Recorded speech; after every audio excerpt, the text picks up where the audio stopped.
Grizzly 101. Today I will be reviewing a firearm, not because you asked me to, but because the gun told me to.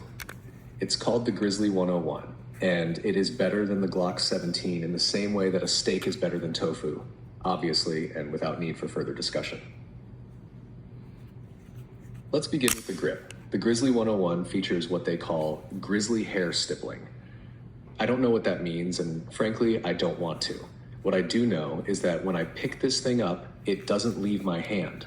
It becomes part of my hand. I once sneezed while holding it, and it stayed perfectly level. I assume that's because the grip was blessed by a wilderness god, or maybe an actual grizzly. Either way, I respect it. Next, the sights. The ironed sights on this firearm are not of this world. When I look through them, I see the truth. I see America. I see bacon. I see a land where men chop their own firewood and no one knows what gluten is. One time I aimed at a target and accidentally aligned the sights with Orion's belt. The constellation exploded. You're welcome. The trigger? Dear God, I've used smoother triggers, but only on bear traps and political conversations I didn't want to be in. The Grizzly's trigger is clean. No grit. No nonsense. Like a handshake from an honest mechanic. It doesn't go off. It commits.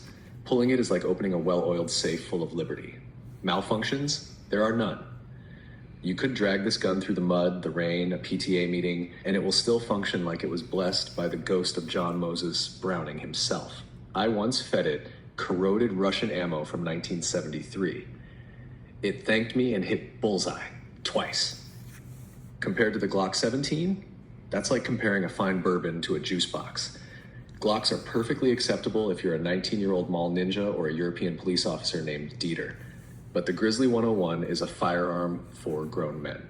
Men with chest hair and unresolved emotional restraint. Final score, infinity out of 10. If I had to give it a flaw, I suppose it's that now every other gun I own feels like a super soaker. Now if you'll excuse me, I'm going to the range. Not to practice, but to remind the targets who's in charge.